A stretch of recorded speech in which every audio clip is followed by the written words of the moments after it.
दया और करुणा हो। और पिता तेरा नाम पाक माना जाए। जबकि हम तेरी हुजूरी में पाए जाते हैं खुदावंद, तो तू अपनी दया की दृष्टि प्रभु यीशु मसीह के नाम में हम पर बनाए रख, और तेरा नाम खुदावंद प्रभु यीशु मसीह के नाम में पाक माना जाए। पिता, आज हम तेरे वचन पर जब फेलोशिप करने के लिए इकट्ठे होते हैं, तो पिता परमेश्वर होने दे कि तेरा आत्मा मेरे प्रभु जी हमारे साथ रहे, क्योंकि खुदावंद ये तेरा आत्मा ही है जो रेवलेशन देता है प्रभु हमारी क्या औकात, और हम कोई किसी योग्य नहीं है प्रभु, लेकिन तेरा आत्मा ही हमें सब कुछ बताता है प्रभु जी। तो होने दे कि आज प्रभु जी तेरा आत्मा प्रभु जी हमारे साथ हो, ताकि हम तेरे रेवलेशन को और जाने प्रभु जी, तेरी गहरी बातों को जाने मेरे परमेश्वर, तेरे मन में उतरे, और प्रभु जी वो मन की तमाम बातों को हम जान सके धीरे धीरे, तेरे पुत्र की पहचान में पड़े प्रभु जी, और तुझे रिसीव करने वाले हो सके प्रभु। खुदावंद तेरे ही हाथों में सब कुछ सुपुर्द करते हैं, सारा आदर महिमा धन्यवाद तुझे देते हैं। तेरी अनुग्रह की दृष्टि प्रभु यीशु मसीह के नाम में हम सब पर बनी रहे, और तेरा नाम खुदावंद प्रभु यीशु मसीह के नाम में पाक माना जाए। इस मीटिंग को तेरे ही हाथों में सुपुर्द करते हैं खुदावंद, होने दे इस घर के, इस भवन के चारों ओर तेरे अनुग्रह का बाड़ा रहे, तेरा दूध छावनी किए रहे मेरे प्रभु, ताकि मेरे पिता परमेश्वर सब कुछ उनमें सुरक्षित पाया जाए प्रभु। हम इत्मीनान से और आत्मा और सच्चाई से तेरी इबादत करते हैं। तमाम बातों के लिए तेरा कोटि कोटि धन्यवाद करते हुए प्रभु जी, अपने आप को, इन प्रियजनों को जो कॉल पे जुड़े हैं उनको, जो वीडियो पे उनको, सबको तेरे हाथों में सुपुर्द करते हैं प्रभु जी। और मेरे खुदावंद अपनी इस प्रार्थना को धन्यवाद के साथ अपनी किसी खूबी लियाकत से नहीं, वरन आपके प्यारे और इकलौते बेटे यीशु मसीह के अद्भुत नाम में आपकी पवित्र वेदी पर समर्पित करते हैं। दया से आप इसे सुने और ग्रहण करें, आमीन। Praise the Lord. आइए हम परमेश्वर के वचन में चलते हैं सीधा, और हम परमेश्वर के वचन से निकालेंगे उत्पत्ति की पुस्तक, और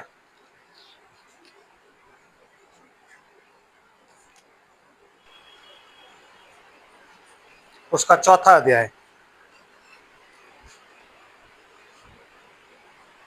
उत्पत्ति की पुस्तक उसका चौथा अध्याय, मैं आप लोग के सामने उसकी 25 आयत से पढ़ता हूँ। यहाँ यूँ लिखा है, और आदम अपनी पत्नी के पास फिर गया, और उसने एक पुत्र को जन्म दिया, और उसका नाम यह कह के शेत रखा कि परमेश्वर ने मेरे लिए हाबिल की संति, जिसको कैन ने घात किया था, एक और वंश ठहरा दिया है। परमेश्वर की आशीष उसके पवित्र वचन के पढ़े और सुने जाने पर हो, आमीन। हम लोग बैठ जाते हैं। Praise the Lord. God bless you all. बैठ जाइए। आमीन। कहते हैं जो वचन है ना, वो दो धारी तलवार है, इधर उधर दोनों तरफ चलता है और दोनों तरफ काटता है। तो कभी आपने सोचा है कि वो दो धारी तलवार क्यों है? आमीन। अगर मैं वचन प्रचार कर रहा हूँ और चला रहा हूँ तलवार को, तो वो आपको और मुझको दोनों को भेदती है, क्योंकि दोनों के लिए होता है प्रचार। मेरे लिए कि मैं भी जीऊं अपने प्रचार को, और आपके लिए और आपके सुन के जी। आमीन। एक और उसका तरीका देखने का ये है कि वो ओल्ड टेस्टमेंट और न्यू टेस्टमेंट को रिप्रेजेंट करता है, कि हमें खुदा ने दो नियम दिए। वैसे ही बिल्कुल जैसे उसने मंदिर में एक मेज थी, और मेज पर भेंट की रोटियां थी। आमीन। और उन भेंट की रोटियों पर कितनी रोटियां रखी रहती थी? 12 रोटियां रखी रहती थी, 6 और 6 ऐसे दो रखी रहती थी। And how many books are there in the Bible? 66। 6 and 6, 66 books रखी रहती। आमीन। समझ रहे बात को? तो ये जो वचन है ना, ये दो धारी तलवार है। इसको आपका परमेश्वर जब आत्मिक है, तो इसको समझने के लिए आप जब तक आप आत्मा में नहीं उतरेंगे ना, तब तक नहीं हो पाएगा कुछ। क्योंकि इसलिए यूहन्ना कहता है, मैं प्रभु के दिन आत्मा में आ गया। जब तक आप आत्मा में नहीं आओगे, तब तक आपको प्रकाशन नहीं मिल सकता। इसीलिए पौलुस दुआ जो करता है हमारे लिए, वो क्या कहता है? बुद्धि और प्रकाशन की आत्मा। बुद्धि और प्रकाशन की आत्मा परमेश्वर तुम्हें दे। आमीन। तो हमारे पास क्या होनी चाहिए? एकमात्र चीज, बुद्धि और प्रकाशन की आत्मा।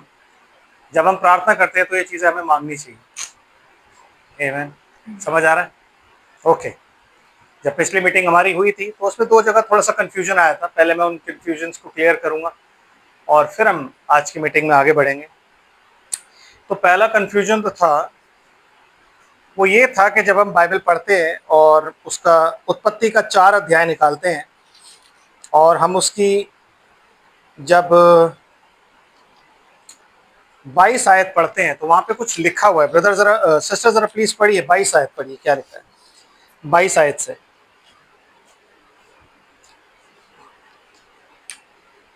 और सिल्ला ने भी तुबल के नामक एक पुत्र को जन्म दिया, वह पीतल और लोहे के सब धार वाले हथियारों का गढ़ने वाला हुआ। आमीन। तुबलकेन की बहन का नाम नामा था। तुबल कैन की बहन का नाम क्या था? नामा था। और आपने अभी पढ़ी कौन सी? 22 आयत। 22। कंफ्यूजन ये थी कि जब हम संडे को बात कर रहे थे तो हमने सोचा कि यार हमें हमें जैसे भाई बता रहे थे कि मैं जितने भी वो पढ़ रहा हूँ ट्रांसलेशंस पढ़ रहा हूँ, ट्रांसलेशन में कहीं भी हथियार नहीं लिखा है, तो हिंदी की बाइबल में फिर हथियार क्यों लिखा है? ये बात है कि ट्रांसलेशन मिस्टेक्स होती हैं, लेकिन इतनी जबरदस्त ट्रांसलेशन मिस्टेक्स कभी नहीं होती। आमीन। क्योंकि ये नौ सिखियों ने ट्रांसलेट नहीं करी है, ये भी जिन्होंने ट्रांसलेट किए वो बाइबल के स्कॉलर्स ही हैं। आमीन। होती है मिस्टेक्स, कई जगह होती है। तो क्या हुआ, जब मैं इसको देख रहा था तो एक ट्रांसलेशन है जिसको बोलते हैं बेसिक बाइबल इंग्लिश, तो मैंने जब उसको पढ़ा तो वहां लिखा हुआ है and Zillah gave birth to Tubalcain who is the father of every maker of cutting instruments of brass and iron. Cutting instruments of brass and iron, वो इंस्ट्रूमेंट जो लोहे और पीतल से काटने के लिए इस्तेमाल किए जाते हैं वो। एंड सिस्टर ऑफ टूबलकैन वाज नामा। तो जब मैंने पढ़ा ना तो मैं थोड़ा सा मैंने कहा यार ये ऐसे क्यों लिखा हुआ है यहाँ पे? Amen। क्योंकि अगर ये चीज ऐसे लिखी भी है तो इसका मतलब है कि कुछ ना कुछ बात होगी, और बाकियों में क्यों नहीं लिखा? तो फिर मैं वापस जाता हूँ किंग जेम्स ट्रांसलेशन में। मैं इसलिए आपको एक्सप्लेन कर रहा हूँ ताकि आपको कंफ्यूजन ना हो कि जो हम प्रीच कर रहे हैं उसके पीछे कोई ना कोई राज है। आमीन। तो इंग्लिश की बाइबल कहती है, जब आप केजीवी पढ़ते हो, केजीवी नहीं, केजेवी पढ़ते हो जब आप, तो वहां पे लिखा हुआ है किंग जेम्स वर्जन में, and Zillah she also bare Tubalcain an instructor of every artificer. तो ये जो इंस्ट्रक्टर लिखा हुआ है ना, इस इंस्ट्रक्टर का मतलब होता है वो व्यक्ति जो लोहे को पिघला के पीट पीट के धार बनाए, उसके अलग अलग शेप्स दे, जिसमें शार्पन, जब आप इसका डिक्शनरी इसकी जब खोलते हो ओरिजिनल वर्ड की, तो उसमें लिखा हुआ है टू शार्पन, मतलब धार बनाना। ठीक है। और ये जो आर्टिफाइसर वर्ड है, इस आर्टिफाइसर वर्ड का, ये आर्टिफाइसर वर्ड यूज होता है आर्मी वालों के लिए, जो लोग मिलिट्री से रिलेटेड होते हैं ना उनके लिए। तो जो लोग मिलिट्री से रिलेटेड होते हैं, ये वर्ड निकला ही वहां से। तो आर्मी के लिए जब आप ब्रास की और लोहे की चीजें बनाओगे ना, तो वो उस टाइम पे जब आर्टिफाइसर बोला जा रहा है उसको, तो वो उसका मतलब यही है कि वो कोई वेपन्स बना रहा है, वो कोई शार्पन ऐसे हथियार बना रहा है जिससे कि हम आगे को लड़ सकें। वरना वहां पे आर्टिफाइसर नहीं लिखा होता किंग जेम्स वर्जन में। आमीन। तो जानने वाली बात यह है कि आर्टिफाइसर का मतलब होता है वो इंसान जो गला के चीजें बनाता है, क्राफ्ट करता है, क्राफ्ट्समैन बोलते हैं, मेटल क्राफ्ट्समैन। जब आप नीचे आएंगे तो वो आर्मी से, जब इसको खोल के पढ़ेंगे, गूगल पे जाएंगे, इसका मतलब देखेंगे, तो ये किससे रिलेटेड होता है? आर्मी। सो जो हिंदी की बाइबल में लिखा है वो सही लिखा है। आमीन। कि तुबलकैन जो था वो क्या बनाता था? हथियार बनाता था। और तुबलकैन की बहन जो थी वो कौन थी? नामा थी। हथियार क्यों बनाता था? मेरा मकसद हथियार बनाना बताना नहीं था, मेरा मकसद ये था आपको ये बताना कि भाई वहां के जो लोग थे, जो कैन के बच्चे थे, वो सारे के सारे बड़े बड़े इन्वेंटर्स थे, क्योंकि उनके पास नॉलेज थी, और वो नॉलेज होती है वर्ल्डली नॉलेज। आमीन। उनके पास क्या थी? Knowledge, and knowledge of good and evil. तो वो उनके पास ज्ञान भरा पड़ा था, जो पृथ्वी का जो दुनियावी ज्ञान होता है वो जानते थे। इसलिए यहाँ से पहले साइंटिस्ट वहां हूँ जिन्होंने सारी चीजें, इससे पहले कि आप मेटल निकालो आपको मालूम होना चाहिए, जैसे मैं बता रहा था कि मेटल होना चाहिए इस जमीन में, तो फिर उस मेटल को निकालोगे आप, फिर उसे पिघलाओगे, फिर सब कुछ करोगे, तो उसके लिए आप में दिमाग बहुत होना चाहिए। समझ रहे हैं ना? तो ये सारी चीजें आपके पास होने के लिए ना, आपको एक साइंटिस्ट जिसे कहते हैं ना वो होना चाहिए, एक इन्वेंटर जो कहते हैं ना वो होना चाहिए। तो यहाँ के जितने भी लोग थे वो क्या थे? इन्वेंटर्स। उस साइड के जितने भी लोग थे वो क्या थे? शेपर्ड्स। वो प्रभु के पीछे चलते थे। They were called the son of gods, sons of god. तो वो परमेश्वर से ही बातचीत करते थे, वो उसी जगह में रहते थे। वैसे ही जैसे आज हम लोग और आप लोग, उतनी बुद्धि हम में नहीं होगी जितनी बुद्धि बाकियों में होती है। आमीन। जो दूसरी वाली कैटेगरी के। अब दूसरी चीज जो हमने शेयर करी थी, वो हमारे भाई से गलती हुई थी, जिसने पढ़ते वक्त ये बोल दिया था कि गाद और दान का नाम ब्लॉट किया गया था। तो उसको मेरे को क्लियर करना बहुत ज़रूरी है, क्योंकि अगर ये मैंने क्लियर नहीं किया तो कंफ्यूजन क्रिएट कर सकता है। बिकॉज गाद और दान नहीं, दान और एफ्रेम जो था उस उनके नाम जो थे वो हटा दिए गए। ठीक है जी, उनके नाम हटा दिए गए। तो उसके लिए हम चलते हैं जेनेसिस 46, जेनेसिस 46, उत्पत्ति की पुस्तक, उसका 46 अध्याय।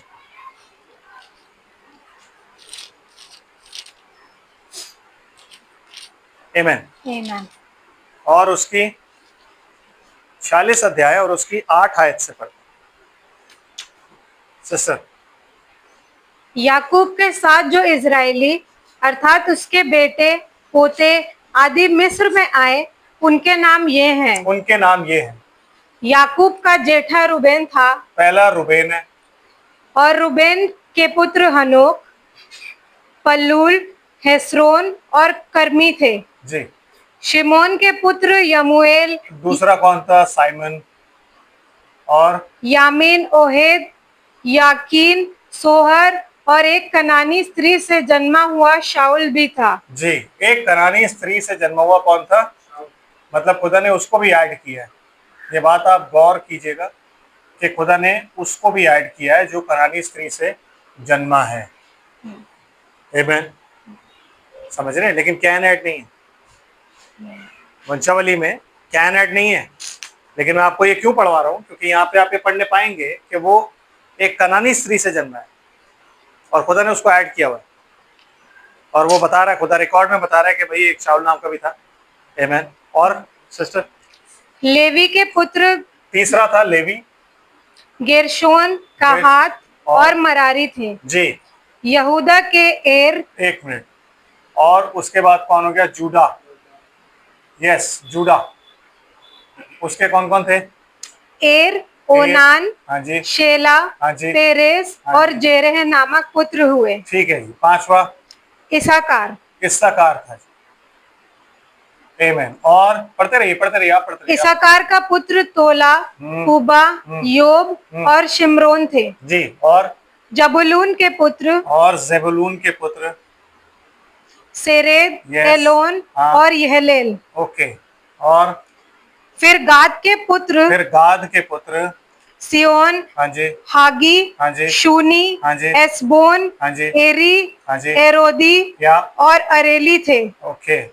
आशेर के पुत्र आठवां आशेर था। आशेर के पुत्र यिम्ना, हाँ जी, यिशवा, ये यिस्वी ओके। और बरिया थे। बढ़िया थे। आगे फिर याकूब की पत्नी राहेल के पुत्र यूसुफ और बिन्यामीन थे। ओके।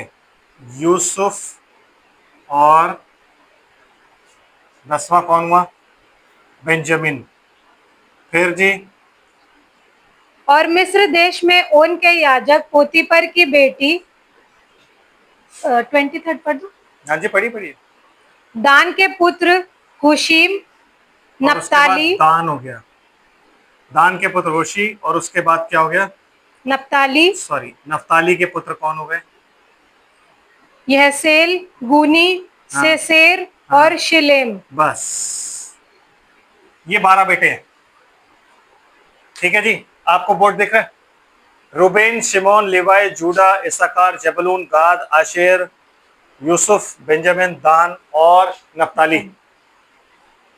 ठीक है, ये सारे बच्चे हैं, 12 बेटे। अब हम चलते हैं प्रकाशित वाक्य की पुस्तक में और हम निकालते हैं प्रकाशित वाक्य की पुस्तक और उसका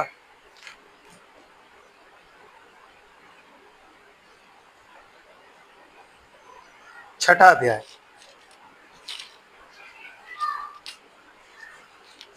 सॉरी, 7वां अध्याय। ठीक है, 7वां अध्याय और उसके हम पढ़ेंगे 5वीं आयत से। यहूदा के गोत्र में से 12,000 पर मोहर दी गई। ओके जी, यहूदा हो गया। और रूबेन के गोत्र में से 12,000 पर रूबेन हो गया। यहूदा तो जो फर्स्ट बॉर्न था वो यहूदा हो गया था। पहलौठा जो कौन बन गया था? यहूदा। रूबेन नहीं था। और गाद के गोत्र से 12,000 पर। ओके, गाद का गोत्र आ गया जी। और आशेर के गोत्र में से 12,000 पर। आशेर का गोत्र भी आ गया। हाँ जी। नप्ताली के गोत्र में से 12,000 पर। नप्ताली भी आ गया जी। और मनुष्य के गोत्र में से 12,000 ओके, पर। यहाँ पे ये एक नाम जुड़ रहा है जिसको हम बोलते हैं मनस्से।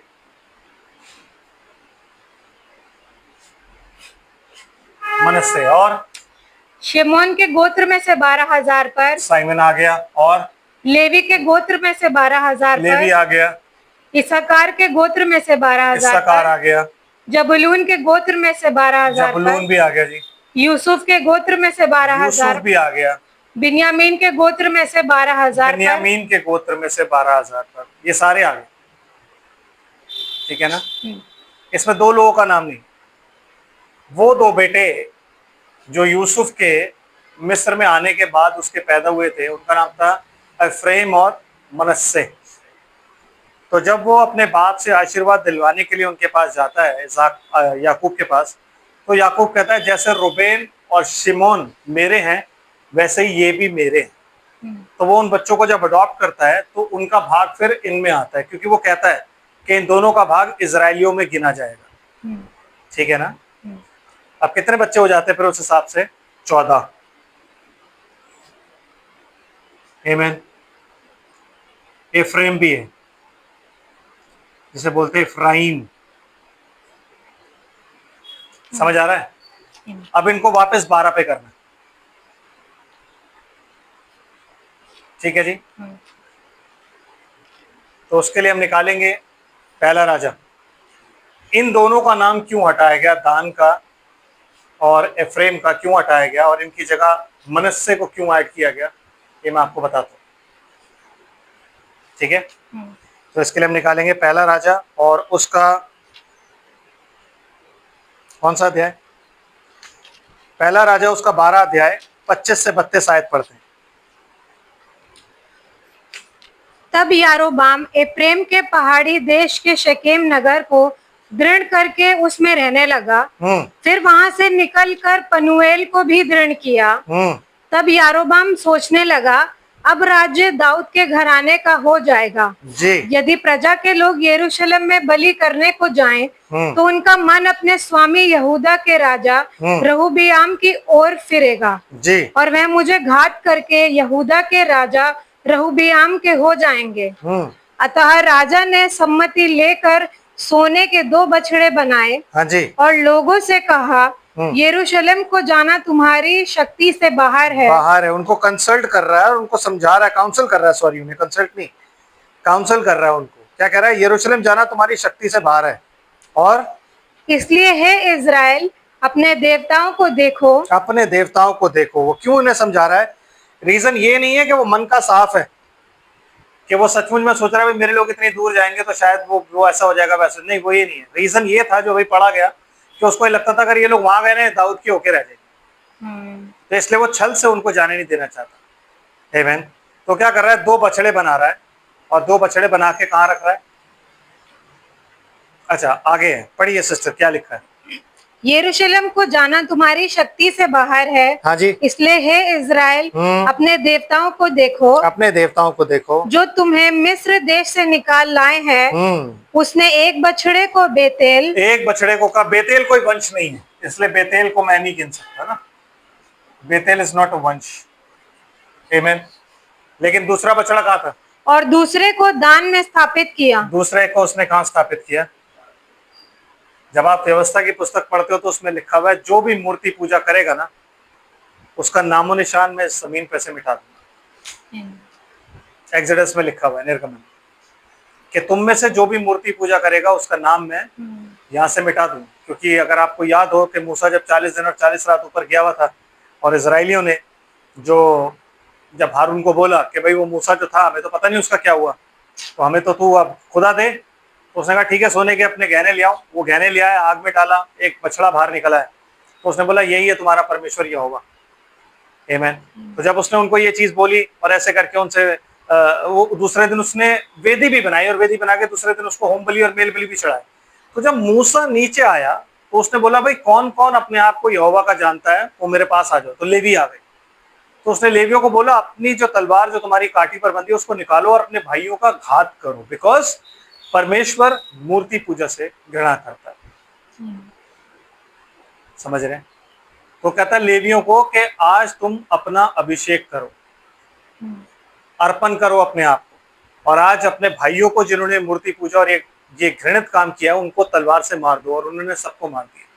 तो ये लॉ था खुदा का कि जो भी मूर्ति पूजा करेगा उसका नामो निशान मैं इस धरती पे से मिटा दूंगा। इसीलिए दान को उसने क्या किया, हटा दिया। आमीन। दान को हटा के मनस्से ऐड किया। आमीन, सॉरी, दान को हटा के मनस्से ऐड किया गया। अब ये बचा एफ्रेम, क्योंकि इसको भी उसने गोद लिया था, एफ्रेम भी था। तो उस एफ्रेम को खुदा ने क्यों हटाया, इसको जानने के लिए हम निकालते हैं होशे नबी की पुस्तक।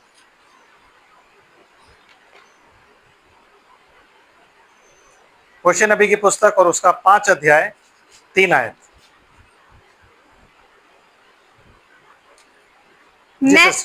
मैं एप्रेम का भेद जानता हूँ मैं एफ्रेम का भेद जानता हूँ और इज़राइल की दशा मुझसे छिपी नहीं है। हाँ जी।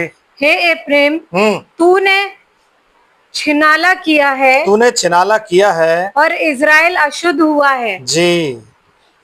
चौथी पढ़ दीजिए। उनके काम उन्हें अपने परमेश्वर की ओर फिरने नहीं देते, क्योंकि छिनाला करने वाली आत्मा उनमें रहती है और वे यहोवा को नहीं जानते हैं। तो जो यहोवा को नहीं जानता उसका नाम काटा जाएगा। 6 अध्याय 10 आयत पढ़िए, क्या लिखा है। इज़राइल के घराने में मैंने रोए खड़े होने का कारण देखा है, उसमें एप्रेम का छिनाला और इज़राइल की अशुद्धता पाई जाती है। उसमें एफ्रेम का छिनाला और इज़राइल की अशुद्धता पाई जाती है। और वो ऐसी अशुद्धता है, ऐसा छिनाला है जिससे परमेश्वर कहता है रोंगटे खड़े हो जाते हैं। क्योंकि मूर्ति पूजा में जब वो पड़ गए तो क्या बना गया, छिनाला। इज़राइल लौट आता था, एफ्रेम नहीं लौटा।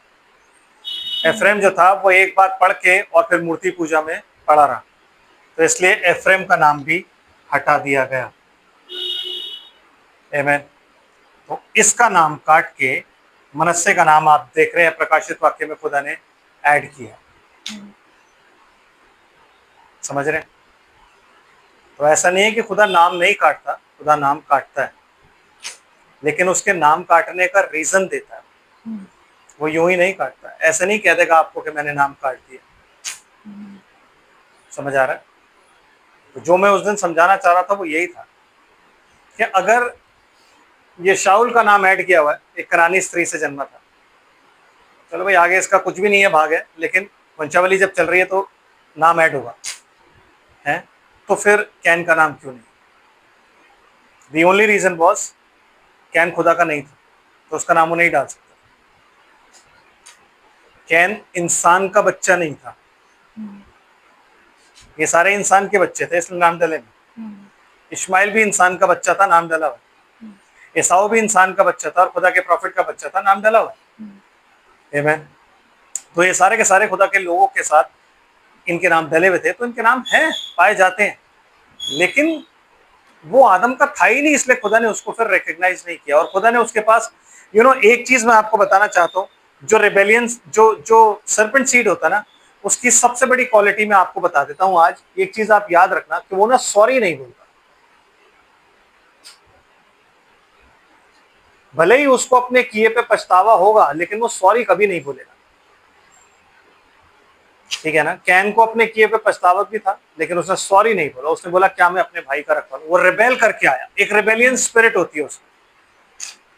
आप सर्पेंट सीड को कैसे पहचान सकते हो? उसमें रिबेलियन स्पिरिट होती है, वो रिबेल करता है हर चीज, सबमिसिव नहीं होता, और वो सॉरी नहीं कहेगा कभी।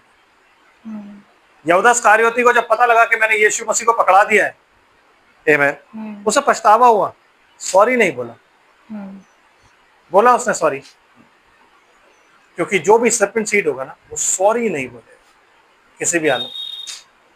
क्यों? क्योंकि उसके अंदर सर्पेंट की स्पिरिट है, वो सॉरी नहीं बोल सकता। वो हमेशा रिबेल करेगा। जब आप उसके पाप को उसके सामने दिखाओगे ना कि देख तूने गलती करी है, तो वो हमेशा उसका दोष किसी और पर लगाएगा, या हमेशा उसका दोष आप पर ही लगाएगा कि तूने ऐसा किया था इसलिए मैंने ऐसा किया, ये ऐसा हुआ था इसलिए मैंने ऐसा हुआ। अगर तू मेरी भेंट स्वीकार कर लेता तो मैं ये सब नहीं करता। तो क्या मैं अपने भाई का रखवा लूं? आमीन। समझ रहे? कैन में वो जो कैरेक्टर था, वो जो क्रोध था, वो जो डिप्रेशन था, वो कहां से आया? अपने पिता से आया। और जो हाबिल था, उसमें वो कैरेक्टर, वो रेवलेशन, वो धार्मिकता कहां से आई? अपने बाप से ही। आमीन। कि उस हाबिल को जब ये पता लगा कि मेरे को खून चढ़ाना है, और खून से ही पाप आया है, तो हाबिल ने बड़े ही आराम से जाके वो सारा काम कर दिया। ही वेटेड, वो अपने भाई के लिए रुका। उसने ये नहीं बोला कि रेवलेशन मेरे पास है। उसने अपने भाई का मजाक नहीं उड़ाया। जब उसका भाई फल वगैरह लगा रहा था, जब अनाज लग रहा था, अच्छे अच्छे से फल रख रहा था, तो उसने अपने भाई का मजाक नहीं उड़ाया। उसने ये नहीं बोला कि तेरी भेंट ग्रहण नहीं हो। वो चुपचाप बैठा रहा। आमीन। वो चुपचाप बैठा रहा, उसने मजाक नहीं उड़ाया, वो हंसा नहीं, उसने कुछ भी बोला, कुछ नहीं किया उसने, वो चुप बैठा रहा। भाई लगा रहा, जैसे वो बाल के देवता जब एलिया नबी के सामने कर रहे होते ना, हे बाल उतारा, तो वो लगा रहा प्रार्थना करने में, लेकिन परमेश्वर ने उसकी भेंट को ग्रहण नहीं किया। तब वो उदास हो गया। दूसरी तरफ जब हाबिल ने अपनी वेदी पर मेमना बलि किया, तो परमेश्वर ने उसे झट ग्रहण किया। आमीन। वो वेदी, जो वेदी थी, वो वेदी अदन की वाटिका का जो दरवाजा है ना, उसके बिल्कुल बाहर थी। एक वेदी अंदर थी अदन में, और एक वेदी बाहर थी। अब अंदर जाके वो भेंट नहीं चढ़ा सकते, क्योंकि अंदर वाली पे पहरा था। तो उन्होंने बाहर वेदी, उस गेट पे वेदी पे बनाया था। गेट पे एक वेदी थी जहां पे उन्होंने चढ़ा। तो उसी वेदी पर हाबिल को उसने बहाया, उसका खून बहाया, उसे मार के। उसे ये बोला कि अगर खून से ही छुटकारा है तो तेरा ही खून मुझे छुटकारा देगा। मैं सरपंच सीट हूँ, मैं बेटा हूं ना, तो मुझे छुटकारा तेरा खून दे। तो उसने सॉरी नहीं बोला। खुदा के इतना समझाने के बाद भी उसने ये नहीं बोला कि प्रभु अच्छा मुझे माफ कर दे, मेरे से गलती हो गई, बता क्या करना है, मैं चढ़ा देता हूँ भेड़। वो कहने को कह सकता है ना। खुदा ने उसको क्या बोला कि अगर तू अच्छा करे तो तेरी भेंट स्वीकार नहीं होगी, बोला ना। तो खुदा ने उसको एक ऑप्शन दिया कि बेटा तू चढ़ा सकता है, अभी भी स्वीकार कर लूंगा, तो खून चढ़ा।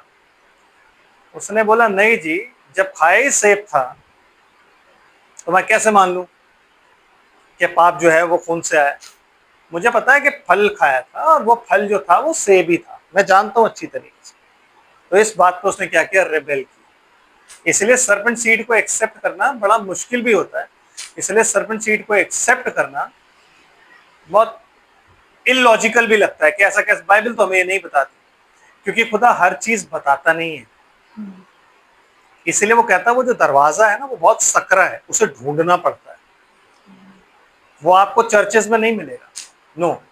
क्योंकि चर्चेस में आपको सिर्फ क्या मिलेगा, चर्चेस होते हैं लॉज, जहाँ पे हमें जाके अपना नाम दस्तखत करा के और पैसे देके अपने आप को भर्ती कराना होता है। लेकिन यीशु मसीह अपनी किंगडम का प्रचार करने आया, जहाँ पे आपको जन्म प्राप्त करके घुसना होता है, बॉर्न अगेन। और बॉर्न अगेन के कोई रूल नहीं होते, नो। क्योंकि आजकल पेंटिकॉस्टल चर्च भी बॉर्न अगेन के रूल बनाए हुए हैं। बपतिस्मा देने से पहले वो लिस्ट देते हैं, साइन करवाते हैं, सब कुछ करवाते हैं। तो कोई पतरस ने कोई साइन नहीं करवाया, ना पौलुस ने साइन करवाया, किसी ने कोई साइन नहीं करवाया। उन्होंने बोला बस विश्वास कर और बपतिस्मा ले, तो तू पवित्र आत्मा का दान पाएगा, तू और तेरा घराना उद्धार पाएगा। आमीन। समझ आ रहा है आपको? तो ये डाउट मैंने तो क्लियर करने थे, क्योंकि ये बहुत जरूरी थे, ये क्लियर करने बहुत जरूरी थे। आमीन। अब हम यहां से आगे चलते हैं, हम निकालते हैं जेनेसिस एंड चैप्टर 5।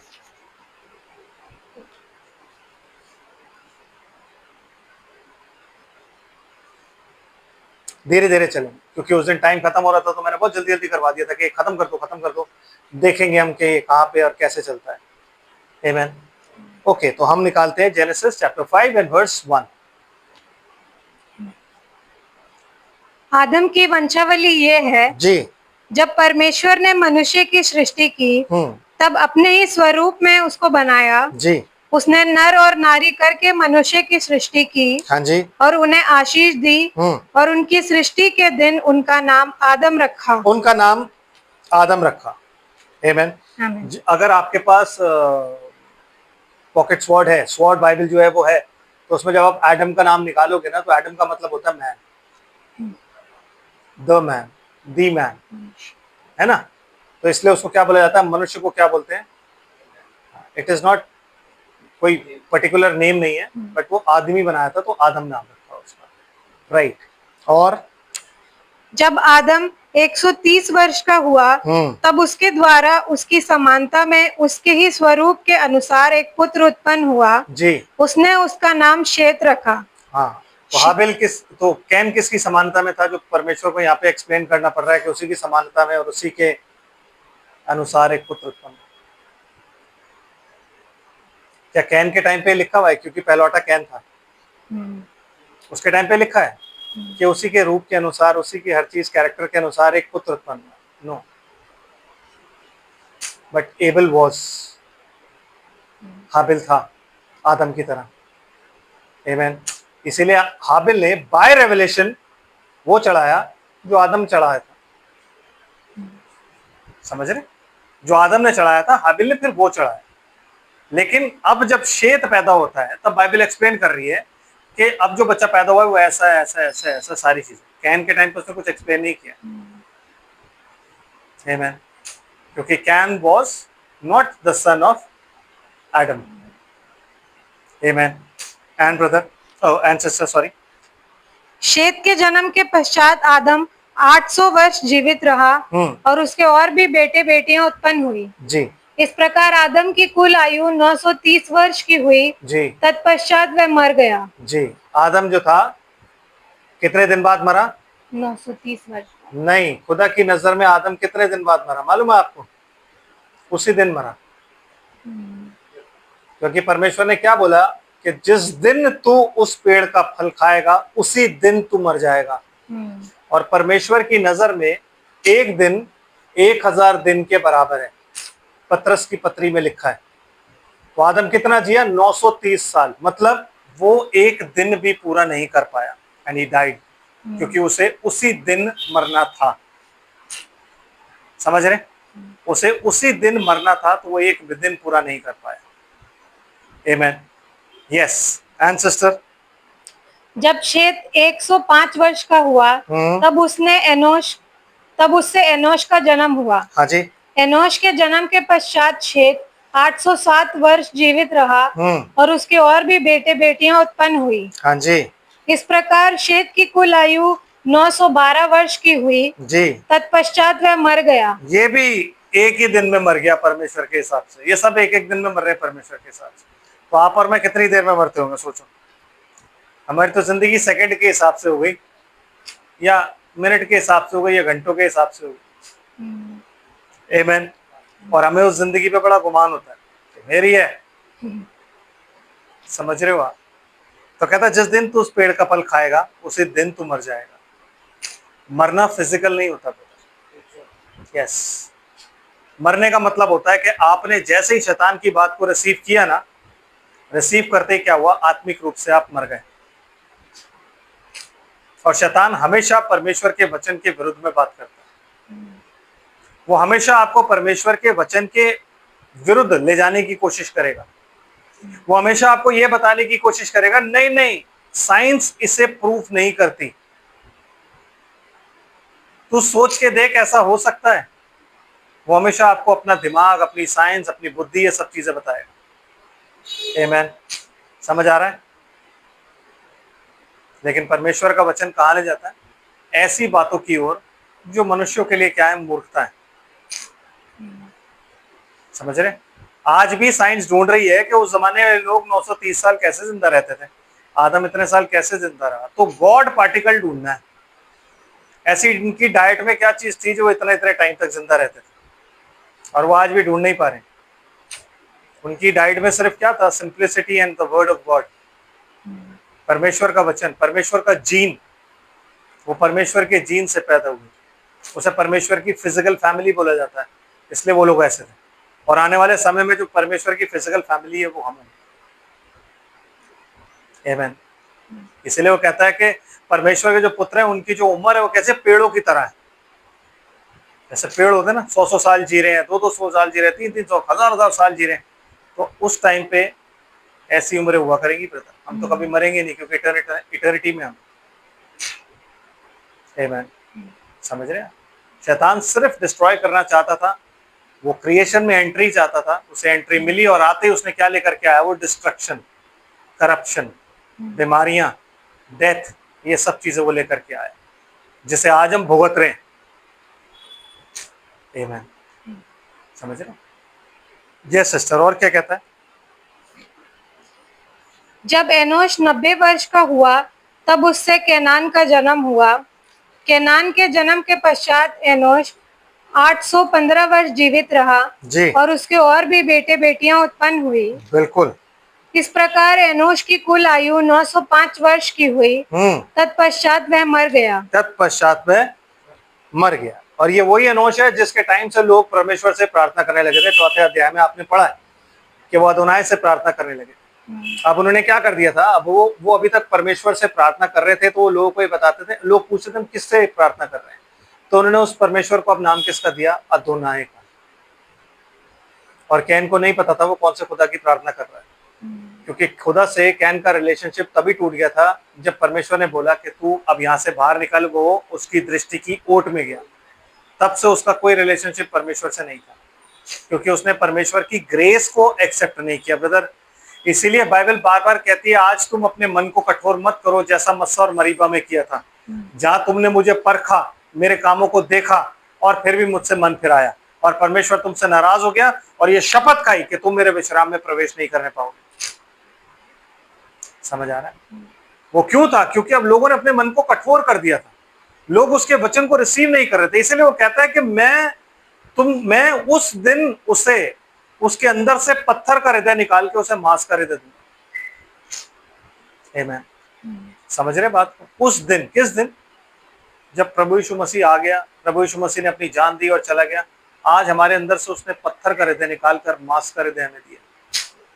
कहता मैं एक नई आत्मा तुम्हें दूंगा। आमीन। कहता मैं एक नई आत्मा तुम्हें दूंगा, और फिर कहता मैं अपनी आत्मा दूंगा। तो वो जो नई आत्मा है वो क्या है? हाँ, नो ब्रदर, नो ब्रदर, अपनी आत्मा होली गोस्ट हुई ना, खुदा की अपनी आत्मा होली गोस्ट है। नई आत्मा क्या हुई? वो आत्मा जो आपकी सफाई करती है, एक न्यू नेचर, एक न्यू कैरेक्टर, एक नया आदमी जो आपकी सफाई करता है, जो आपको शुद्धिकरण करता है, जो वचन का आत्मा होता है, वो आपको मिलता है। कहता उसके बाद मैं आपको क्या दूंगा? होली गोस्ट।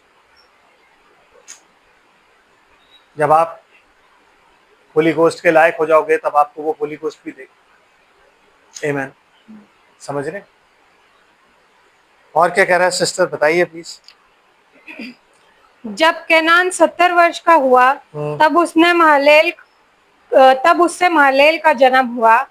महलेल के जन्म के पश्चात केनान 840 वर्ष तक जीवित रहा और उसके और भी बेटे बेटियां उत्पन्न हुई जी। इस प्रकार केनोन की कुल आयु 910 वर्ष की हुई जी।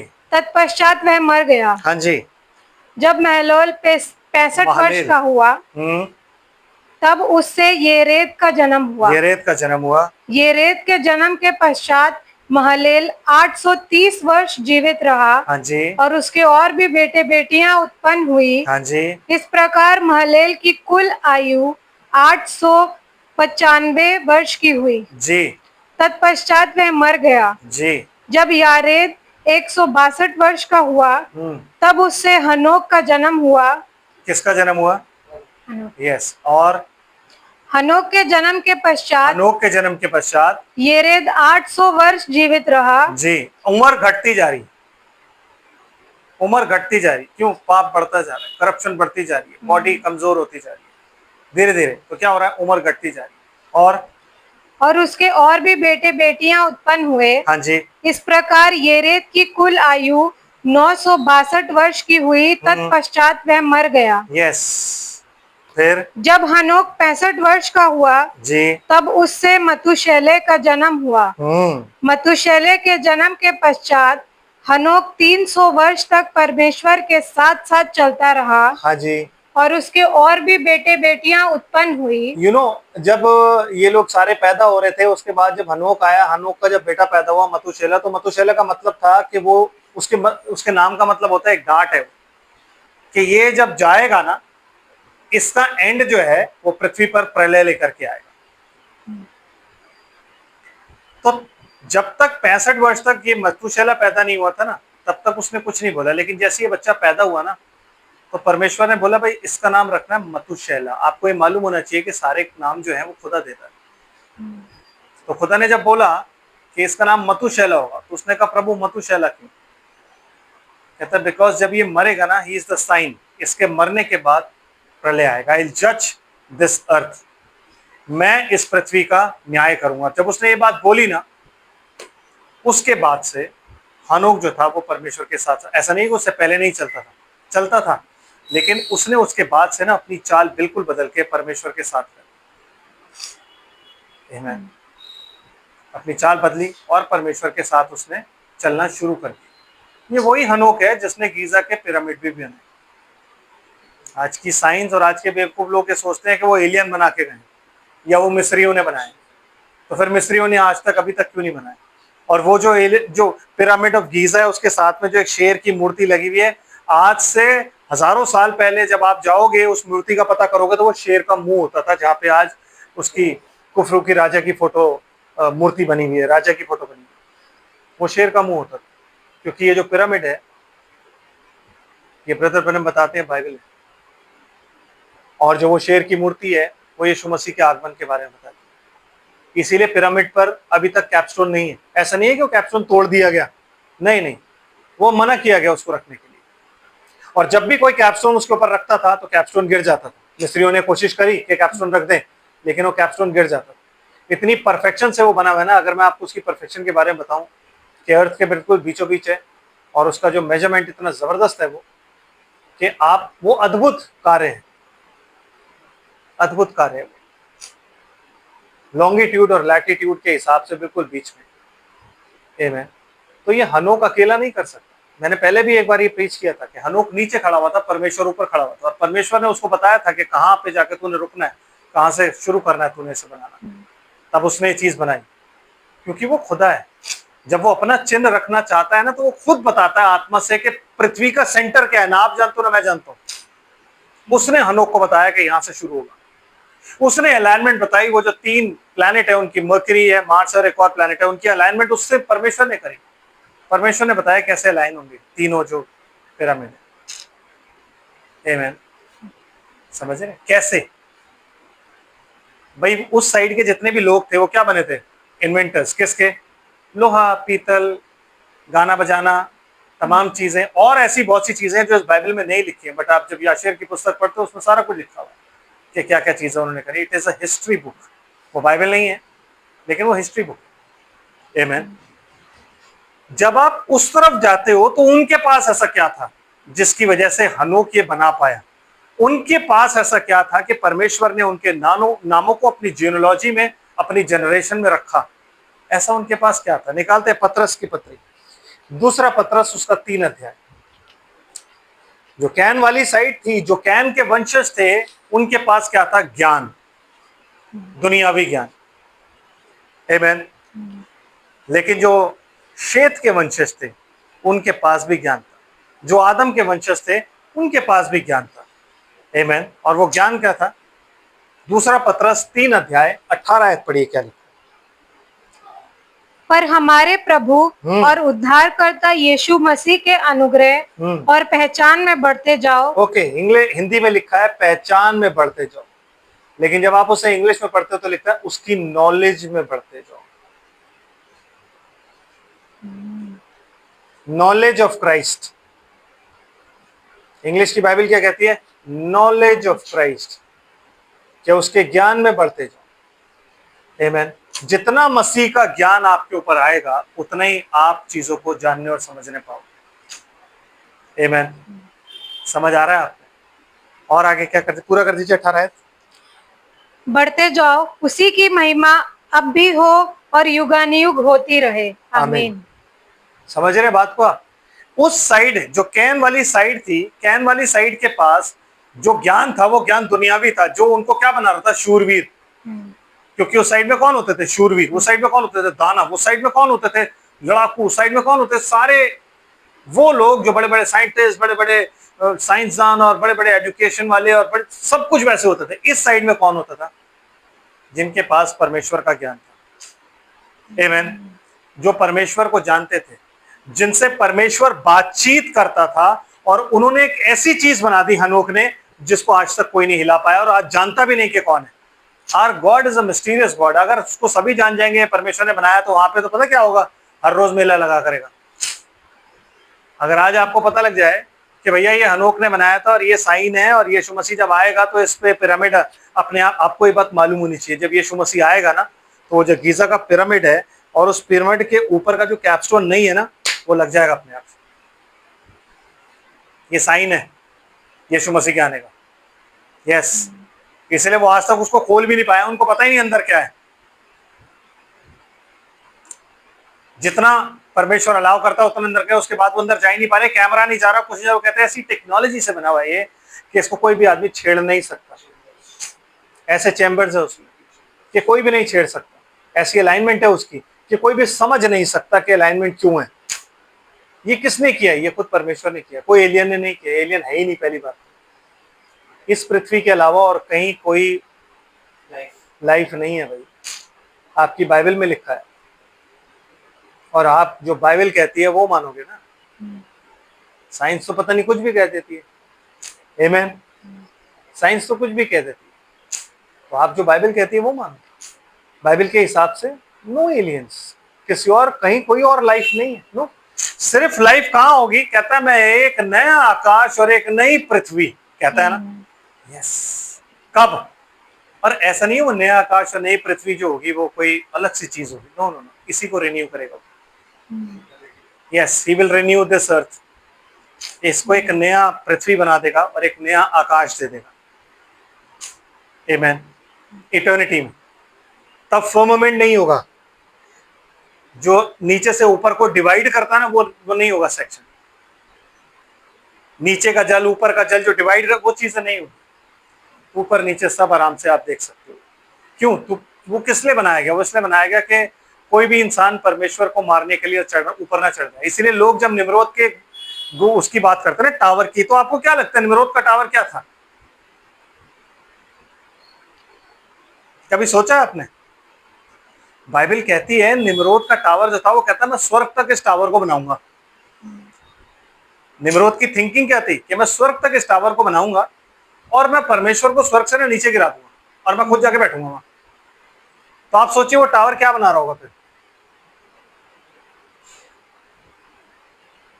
क्या वो सचमुच में इतना ऊंचा टावर बना रहा था जो स्ट्रेटोस्फेयर और फोटोस्फेयर और जो भी स्फेयर्स होते हैं हमारे स्पेस के, उनको चीर चार के ऊपर चला जाए, सूरज को पार करके ऊपर चला जाए और हेवन बना दे? No brother, he was making a pyramid. Yes, वो इतना परफेक्ट पिरामिड बना रहा था जैसा हनोक ने बनाया था। आमीन। वो हर चीज वैसी बना रहा था। एंड जब खुदा नीचे उतर के आया तो खुदा ने कहा ये तो ऐसा कर देगा, सही, ये तो बिल्कुल वैसा बना देगा। वो अपने आप को गॉड जाहिर कर रहा था। यस, वो यहाँ पे क्या बना रहा था? अपने आप को गॉड बना रहा था। समझ रहे हैं? कभी आपने सोचा कैलाश पर्वत कैसा है? पिरामिड है। कभी आप YouTube पे जाके देखिएगा। यस, वो पिरामिड बना रहा है, सब पिरामिड बना रहे हैं। पिरामिड्स की बहुत वैल्यू थी ब्रदर एंड सिस्टर, क्योंकि वो हनोक ने बना के नमूना दे दिया था। यस, तो वो चीज बना रहा था। ऐसा कोई गुम्बद नहीं है जो इतनी ऊपर जाएगा बिना ऑक्सीजन मास्क के सारे ऊपर चढ़ के और फिर उसके बाद वहां पे वो भी कर लेंगे। नहीं नहीं, ऐसा कुछ नहीं। नो, वो अपने आप को खुदा बताना चाह रहा था और वो ऐसा कर लेता। क्यों? क्योंकि एक ही भाषा और एक ही बोली थी। One world, one religion, one God, one language and one everything. ये एजेंडा आज का नहीं है, निम्रोद ने चलाया था, क्योंकि उस समय पृथ्वी पर एक ही भाषा और एक ही बोली थी। इसलिए जो कुछ वो करना चाहते थे वो कर लेते, और आज वो उसी चीज को लागू करके पूरा करना चाह रहे हैं। शैतान ये करना चाह रहा है and he will do it for 3.5 years। वो 3.5 साल के लिए वो कर देगा, ये खुदा अलाउ करेगा, ले कर ले, तू ये भी करके देख ले। लेकिन उस वक्त में उसने निम्रोद को गड़बड़ी क्यों डाली? रीजन क्या था गड़बड़ी डालने का? नहीं ब्रदर, क्राइस्ट नहीं आया था। क्राइस्ट नहीं आया था। आमीन। उस टाइम पे वही चीज होती जो आज होने वाली है। क्या? Mark of the beast. जो उसकी नहीं मानेगा, जो उसकी इबादत नहीं करेगा, उसको मार दिया जाएगा। तो शैम और जेपेत वंश खत्म हो जाता, या उसको वो सबमिट करके रहते। और अगर वो सबमिट करके रहते तो खुदा का नामो निशान नहीं होता ब्रदर। So he waited. पहली बार जब खुदा उतरा देखने के लिए कि ऐसा कर देंगे, तो उसने गड़बड़ी पैदा करी भाषाओं में। आमीन। दूसरी बार जब खुदा वही भाषाओं में उतरा, तो वो क्या लेके उतरा? अपना आत्मा। दूसरी बार वो उसी तरीके से उतरा, लेकिन इस बार क्या था? रेवलेशन। इस बार क्या था? अपने साथ मिलाप। और वो मिलाप करने के बाद फिर प्रकाशित वाक्य की पुस्तक में बताता है कि भाई ऐसा होने वाला है, क्योंकि now the spirit of God is there. एक टाइम था जब आपकी प्रार्थनाओं को शैतान रोकता था। पता है आपको ये बात? एक टाइम था जब डैनियल के टाइम में किस दिन तक वो प्रार्थनाओं को रोक के रखा, वो जिब्राइल नीचे नहीं आ पाया। लेकिन आज आपकी प्रार्थना कोई नहीं रोक सकता, क्योंकि खुदा आज ऊपर नहीं बैठा, वो आपके अंदर और आपके बीच में। तो आज आपकी प्रार्थना कोई नहीं रोकता। आपने प्रार्थना करी यीशु मसीह के नाम से, प्रार्थना ऊपर पहुंची। कोई मतलब ही नहीं बनता प्रार्थना रुक जाए। आमीन। समझ रहे? जब प्रार्थना नहीं सुनी जाती तो वो फेथ होता है आपका। फेथ के हिसाब से परमेश्वर रुकता है और देखता है कि क्या करे, कब तक ये कितने दिन तक रुकेगा, कैसे रुकेगा, क्या क्या करेगा। आमीन। तो उस साइड जितना भी था वो ज्ञान था परमेश्वर का, और उस परमेश्वर के ज्ञान के कारण जितने भी पहलौठे थे वो बचे। सिर्फ पहलौठे बच्चे में, बाकी सबके नाम देख लो आप, किसी का नाम नहीं लिखा हुआ, सिर्फ पहलौठों के नाम लिखे। क्यों? क्योंकि परमेश्वर का पहलौठा होता है, और पहलौठा परमेश्वर को जब डेडिकेट किया गया और वो उसकी फैमिली थी, तो परमेश्वर ने किसी भी पहलौठे को गिरने भी नहीं दिया। समझ रहे? क्योंकि सारे पहलौठे उसी के थे, सारे पहलौठे परमेश्वर को डेडिकेट किए हुए, वो उसकी फैमिली थी, तो उसने हर पहलौठे को संभाल के रखा। Amen. Yes. And Genesis. इस प्रकार हनोक की कुल आयु 365 वर्ष की हुई। कितनी हुई? 365 वर्ष। आपके साल में कितने वर्ष कितने दिन होते हैं? 365। Exactly same. Amen. 365 days and 365 years। और उसके बाद वो क्या हुआ? रैप्चर। इसीलिए हनोक जो है वो किसका नमूना है? जेंटाइल ब्राइड का। 365 दिन और 365 साल। उसके बाद क्या हुआ? रैप्चर हुआ। आमीन। जब खुदा ने देखा कि इंसान पृथ्वी पर रहना ही नहीं चाह रहा है, ये मेरे साथ ही लगा रहता है, खुदा ने कहा फिर बेटे तुम ऊपर आ जाओ, और वो ऊपर चला गया खुदा के साथ रहने। वैसे ही हमारा भी हाल होगा। धीरे धीरे धीरे धीरे हमारे यहाँ रहने का मन नहीं करेगा, हम बोलेंगे यार हमें नहीं रहना, खुदा हम तंग आ गए, हमें ले चल।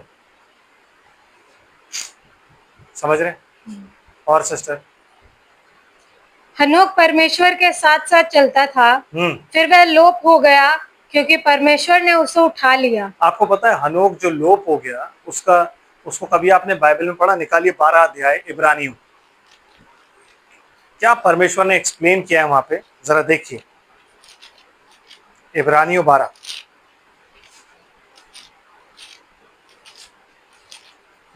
इब्रानियों 11, हिब्रूज 11 एंड उसकी 5th वर्स से पढ़िए।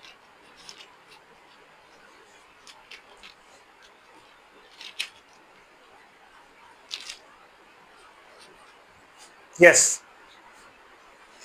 और तुम उस उपदेश को जो नो, हिब्रू 11 है, 11।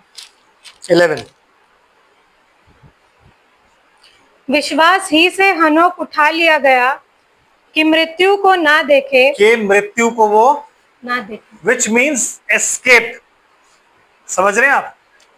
एस्केप कि परमेश्वर ने क्या किया? उसको उठा लिया। क्यों? ताकि वो मृत्यु को ना देखे। इसलिए यशायाह नबी की पुस्तक कहती है कि धर्मी जन उठा लिया जाता है ताकि वो आने वाली विपत्ति से बचे। तो आने वाली विपत्ति, एक मनुष्य पर मौत से बड़ी विपत्ति नहीं हो सकती। मौत जो थी, जो मृत्यु थी, वो हनोक को ढूंढ रही थी, जैसे मृत्यु हम सबको ढूंढती है। आज आपको ये मालूम होना चाहिए कि मृत्यु आपको हर वक्त ढूंढती है, मालूम है आपको?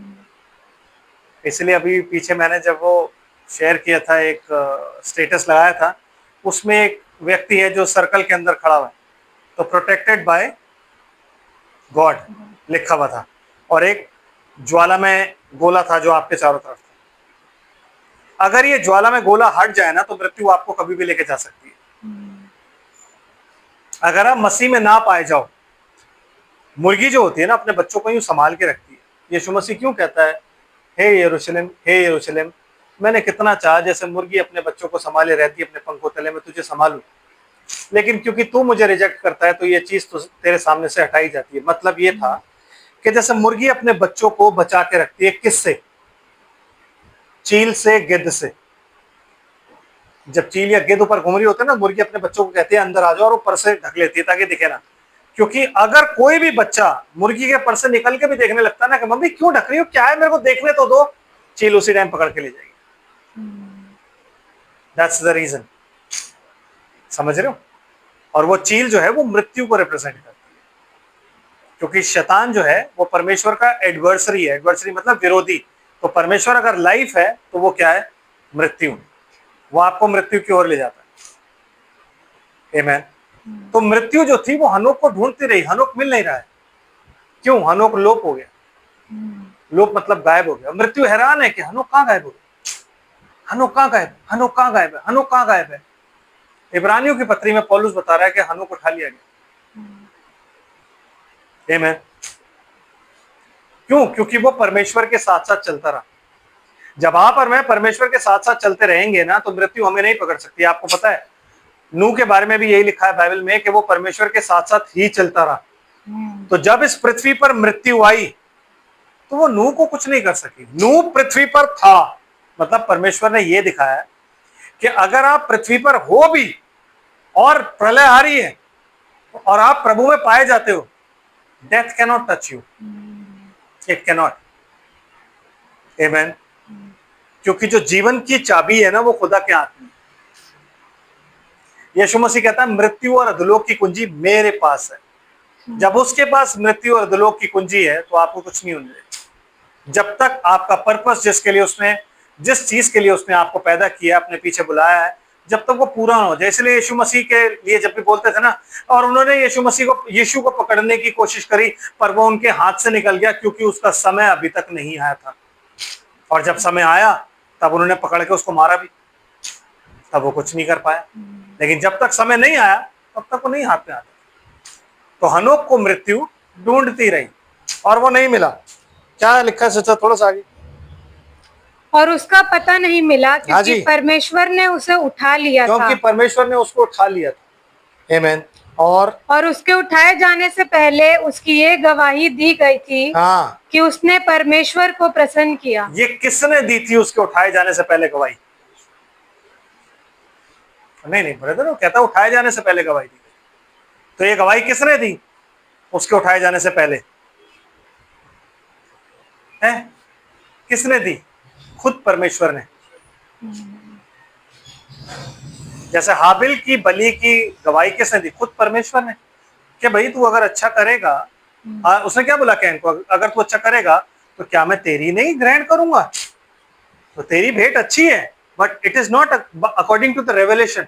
ये उस प्रकाशन के अनुसार नहीं है जो मैं चाहता हूं, ये मेरी विल के अनुसार नहीं है। देख उसको मेरी विल के अनुसार। तो परमेश्वर वो गवाही किसको दे रहा है? कैन को। जो आपने अभी, आप इससे ऊपर जब पढ़ेंगे तो हाबिल के बारे में लिखा हुआ है कि उसकी गवाही दी गई। किसने दी? परमेश्वर ने। किसको दी? कैन को। वो एक्सेप्ट करना ही, परमेश्वर ने उसको टेस्टिफाई किया कि हाँ भाई ये मैं इसकी गवाही को एक्सेप्ट करता हूं। वैसे ही जब हनोक उठाया गया तो परमेश्वर क्या, तो बाइबल क्या कह रही है कि ये गवाही दी गई कि उसने परमेश्वर को प्रसन्न किया। आमीन। परमेश्वर ने खुद ये बात बोली कि मैं इससे इतना प्रसन्न हूं कि अब ये नीचे नहीं रहना, अब इसे ऊपर ही लेके आओ।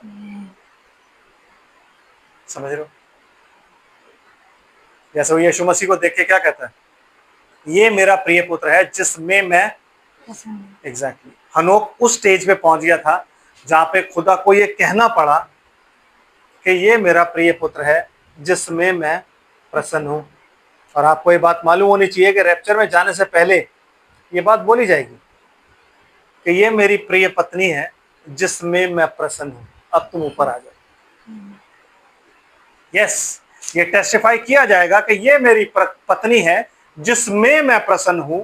तो आपको फिर ऊपर बुलाया जाएगा और आप चले जाओ, क्योंकि आप बदल के यीशु मसीह ही बन जाओ। आमीन। समझ रहे बात? ये इस साइड की क्वालिटी थी, ये हाबिल के बच्चों की, ये परमेश्वर के बच्चों की, सॉरी ये शेत के बच्चों की, आदम के बच्चों की क्वालिटी क्या थी? कि उनके पास परमेश्वर का ज्ञान था, उनके पास वो रिलेशनशिप था, उनके पास वो खून था जो परमेश्वर का वायदा था कि इस खून से बचाए जाओ। उनके पास परमेश्वर था। उस साइड परमेश्वर नहीं था, लेकिन उस साइड सारे ज्ञान थे। इसलिए वो अपने वचन से, अपने सुसमाचार से ज्ञानवानों को लज्जित करता है। ये हमेशा याद रखना। आमीन। और किन के द्वारा लज्जित करता है? जो तुच्छ और मूर्ख होते हैं उनके द्वारा वो लज्जित करता है, क्योंकि हम तुच्छ और मूर्ख हैं और हमारे द्वारा वो लज्जित करता है। आमीन। समझ आ रहा है? यस सिस्टर, और क्या लिखा है? बस इतना ही। इसके आगे, हाँ जी, और विश्वास बिना उसे प्रसन्न करना अनहोना है। सुनिए, और विश्वास, आपके पास बाइबल है कि नहीं? हम विश्वास करते हैं किससे? कि हमने बाइबल पढ़ी है। हनोक ने पढ़ी थी? नहीं पढ़ी।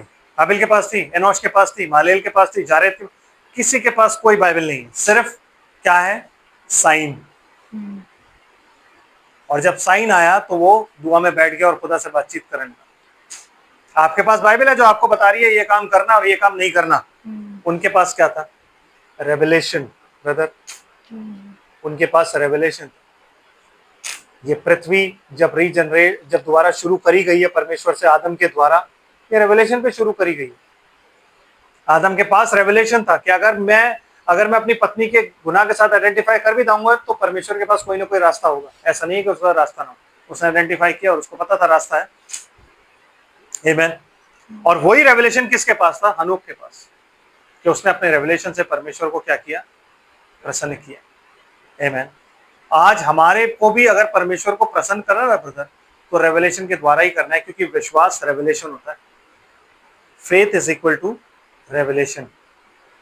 इस बाइबल, लिखी हुई बाइबल पर तो पूरी दुनिया विश्वास करती है ब्रदर। रेवलेशन वो होता है जब परमेश्वर बातचीत करके आपसे बताता है, जैसे उसने नूह को बताया कि जल प्रलय होगी, बारिश होगी। तो ये रेवलेशन था नूह को। क्या रेवलेशन? कि खुदा कह रहा तो सच कह रहा होगा, खुदा झूठ नहीं बोल सकता। तो उसने क्या बोला? बारिश होगी। जब लोग उससे पूछने आते थे कि तू क्या कर रहा है, उसने बोला जल प्रलय आने वाली। उन्होंने बोला आज तक कभी नहीं आया। कह रहा आएगी। पानी कहां से आएगा? उसने कहा आसमान से आएगा, जमीन से आएगा, सोते फूट निकलेंगे।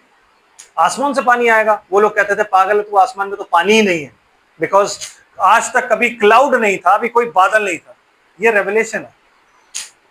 और वो रेवलेशन ये है, इसलिए कहता है कि विश्वास अनदेखी वस्तुओं का निश्चय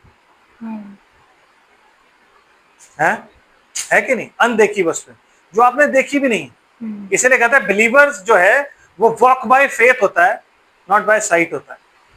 तो फेथ इज रेवलेशन, कि आपको पता है कि इसके आगे कुछ है।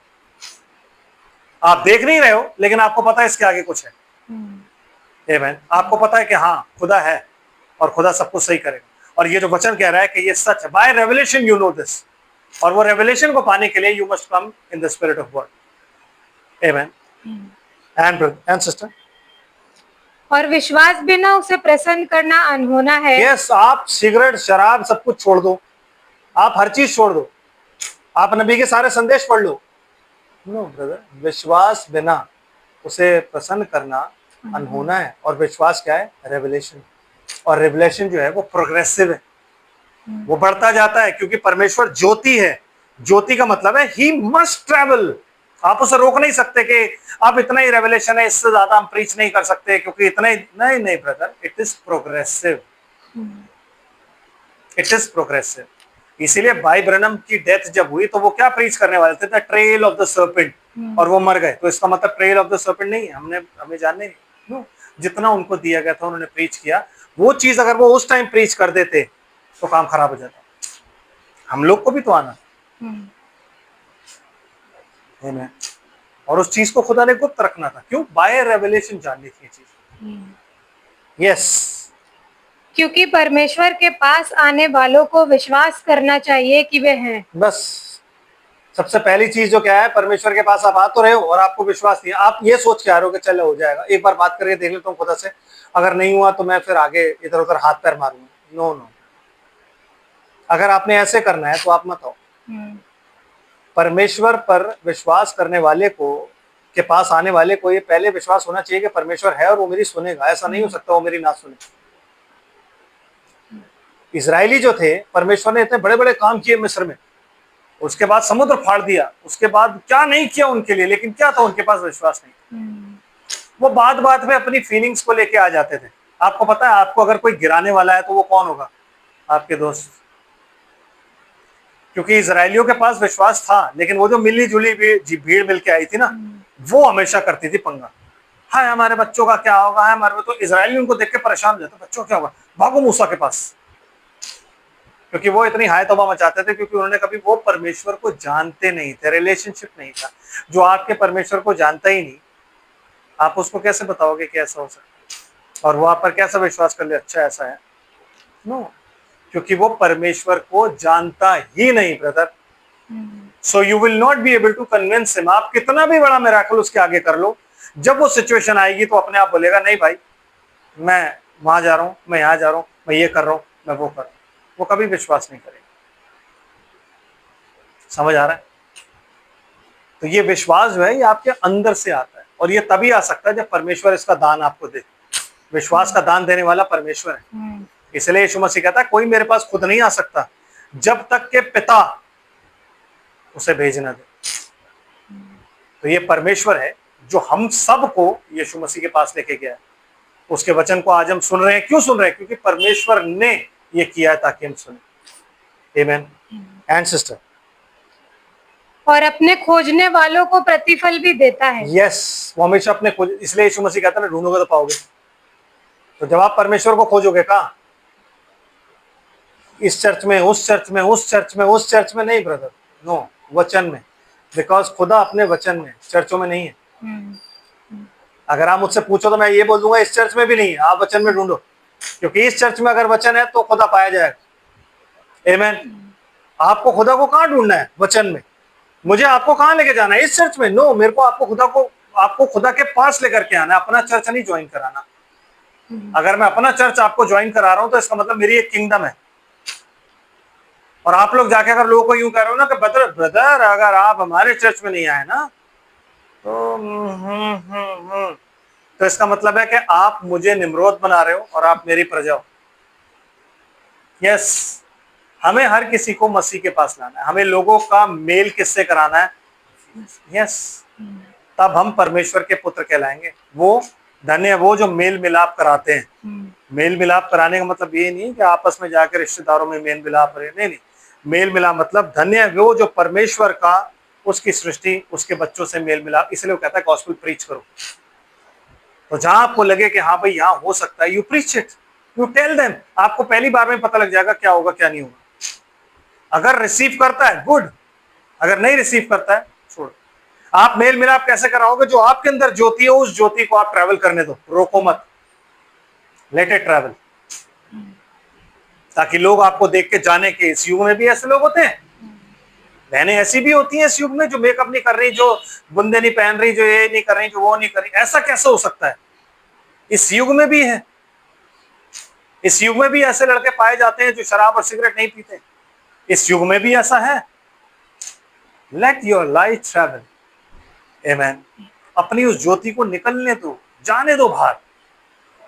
जितना ज्यादा ज्योति बाहर निकलेगी, कहता तुम जगत की ज्योति हो। बोला नहीं बोला उसने? मत्ती 5 अध्याय में क्या कहता? तुम जगत की ज्योति हो। क्यों? यीशु मसीह ने अपनी ज्योति आपको दे दी और अब आप ज्योति हो। तो अपने आप को बुझा के मत रखो आप। आमेन। परमेश्वर के किसी भी बच्चे ने अपने आप को बुझा के नहीं रखा। वो डिफरेंट था सबसे। देख लो सारे बच्चे। आमेन। मतलब मतुशला नाम के बाद जो कैन वाली साइड थी वो मतुशला को ढूंढती थी। कैन वाली साइड जो थी उसके जितने भी थे वो सारे के सारे मतुशला को ढूंढते। अभी है, चल अभी तो कुछ नहीं होगा। यस, उनको भी पता था कि ऐसा होगा, इसलिए उन्होंने क्या बना रखे थे? शिप्स, अपने अपने रिलीजन बना रखे थे, अपने अपने जहाज, अपने अपने टाइटैनिक बना रखे थे उन्होंने। अपने अंदर ऐसी लाइट पैदा करो। खुदा ने अगर आपको चुना है, खुदा ने आपको अगर अपना वचन दिया है तो उस वचन को गहराई से बसने दो, अपने जीवन में दिखने दो, ताकि लोग आपसे खुद पूछे भाई कौन हो। या तो आपको पागल बोलेंगे, आधी ज्यादा जनता तो आपको ये बोलेगी तुम बेवकूफ हो। ऐसा कोई नहीं होता इस जमाने में, समझ गए? क्योंकि आपकी बाइबल आपको क्या सिखाती है? अगर कोई आदमी आपको बेवकूफ बना रहा है तो बेवकूफ बन जाओ, बेकार में यूज कर रहा है तो हो जाओ। तो कहेंगे भाई तुम पागल हो यार, ऐसा इस जमाने में कोई भी नहीं होता। वो भी आपको पागल बोलते। आमेन। तो कहने का मतलब सिर्फ इतना है कि परमेश्वर की ज्योति को प्रकट होने, अगर उसने आपको अपना बच्चा बनाया उसे निकलने दो बाहर, तब आप परमेश्वर के पुत्र और पुत्रियां कहलाओ, तब आप रैप्चर में जाने के लायक होगे। परमेश्वर को उस विश्वास से प्रसन्न करो लोग जो आज की डेट में ये नहीं जानते कि परमेश्वर है, उनका भरोसा बाकी चीजों पर, उनको बताओ खुदा है, टेस्टमनी दो कि खुदा है। भाई क्या बात कर रहे हो? अभी मैसेज आया हुआ मेरे को, अभी मैंने अभी खोल के देखा तो फोन में मैसेज आया हुआ मेरे क्लाइंट का। शाम को एक अलर्ट आया था गुड़गांव में पूरे, मतलब जैसे वो फीमा के अलर्ट यूएस में आते हैं ना, वैसे ही अलर्ट गुड़गांव में आ रहे थे। तो मुझसे बात करा, मुझे कह रहा है कि सर ये तो अलर्ट जो होता है फ्लड के लिए या इन सब चीज़ों के लिए होता है। मैंने बेटा ये किसी भी आपदा के लिए होता है। कहता बट गुड़गांव में फ्लड थोड़ी ना आएगा। मैंने कहा वो चाहे तो हर जगह फ्लड आ सकता है बेटे। और अभी अभी उसका मैसेज अभी अभी आया कि sir you are right, flood का अलर्ट है गुड़गांव में। मैं ये नहीं कहता कि आएगा, मैं ये नहीं कहता, बट मेरा काम है जो मेरा खुदा कहता है, जो मेरी बाइबल कहती है वो बता देना, आगे बात तुम्हारी मर्जी। समझ रहे? तो आपकी लाइफ आपकी है। मुंजाला हाउस में कल गया तो मुझे वो कहता है, वहां जो मेरा एक फ्रेंड है, तो मुझे कहता है और संजीव जी और कोई नई चीज बताओ। मैंने कहा नई चीज क्या बताओ? कह रहा आपने कहा था कि वो इस बार का पोप अमेरिका से बैठेगा, वो तो बैठ गया, अब आगे क्या होना है? मैंने वेट करो। कह रहा नहीं कुछ तो बताओ। मैंने कहा वेट करो, धीरे धीरे बताऊंगा। लोग मतलब लोगों को यकीन नहीं है ना, तो आपको कैसे पता? मैंने कहा हमें पता है, क्योंकि हमारे वचन में सब लिखा है, हमें सब पता है, इसीलिए हम चौकन्ने रहते हैं, इसीलिए हम ऐसे हैं। वो विश्वास करे या ना करे, वो ये सोचे कि अमेरिका की साइंस बहुत एडवांस है या कुछ भी सोचे, कहीं की भी साइंस एडवांस जितनी मर्जी हो, पिरामिड आज भी नहीं बना सकते। बना सकते हैं, बना सकते हैं। मम्मीज पे जो लेप लगाया जाता था वो आज लगा सकते हैं, लगा सकते हैं। साइंस एडवांस नहीं, कितनी एडवांस है साइंस? कौन सी मम्मी को आप रख लोगे आज जो इतने साल तक निकाल दोगे? है, रख सकते हो? No brother. कौन सी साइंस है आज जो आपको ये नहीं पता लग रहा कि आदमी और जानवर के बीच का मिसिंग लिंक क्या है? ये कौन सी साइंस है जिसमें आपको ये नहीं पता लग रहा कि 930 साल वो कैसे जिंदा रहते थे? ये कौन सी साइंस है जिसमें आपको ये नहीं पता लग रहा कि ये पिरामिड किसने बनाया? Brother, God is much more powerful than all these things. हमारा खुदा इस सबसे बहुत बड़ा है, साइंस उसके आगे छोटी सी चीज है। आमीन। आप जिस खुदा को मानते हो ना वो छोटा खुदा नहीं, बहुत ही बड़ा परमेश्वर है। उसकी ज्योति को बाहर निकलने रोको मत, टेस्टिफाई। मानेंगे तो ठीक, नहीं मानेंगे तो ठीक, आपका काम पूरा हुआ। प्रभु आप सबको आशीष बरकत। यहाँ से आगे हम फ्राइडे को चलिए। Remember that you have to testify God. आपको परमेश्वर की गवाही देनी है, आपको परमेश्वर की वो ज्योति को प्रकट करना है। आमीन। समझ रहे? आपको ये दिखाना है कि हाँ यार, हम क्यों खुदा के साथ, क्यों हम वेडनेसडे की मीटिंग में बैठते हैं, क्यों फ्राइडे की मीटिंग में। इसलिए नहीं कि आपको मीटिंग में अच्छा लगता है या मजा आता है, क्योंकि परमेश्वर का वचन मजे लेने की चीज नहीं होती। ये वचन आपके जीवन को बदलता है, यह आपको परमेश्वर की तरह बना रहा है। तो जब ये परमेश्वर की तरह बना रहा है तो उसको दिखाओ, उसको रोको मत, उसे बढ़ने दो। शैतान जो मर्जी बोले, भैया आपने हर जंग जीती भी है, इस बात को हमेशा याद रखना। आपकी स्टोरी की हर जंग यीशु मसीह में आप जीत चुके हो, आप कोई जंग नहीं हारोगे। हर जंग आप जीत चुके हो, क्योंकि ही इज द विनर। यीशु मसीह सब जीत चुका है। कहता तुम मत घबराओ, सब कुछ सारा अधिकार मैंने पाली, तुम मत घबराओ, तुम्हें किसी चीज से कोई हानि नहीं हुई। आमीन। तुम बस मेरे लिए जियो, क्योंकि मैं तुम्हारे लिए मरा। प्रभु आप सबको आशीष बरकत। जीवित और महान परमेश्वर, हम आपका धन्यवाद करते हैं आपकी सारी आशीषों और सारी बरकतों के लिए। प्रभु आज के इस दिन के लिए, संदेश के लिए धन्यवाद है मेरे पिता परमेश्वर, जो तेरे अनुग्रह से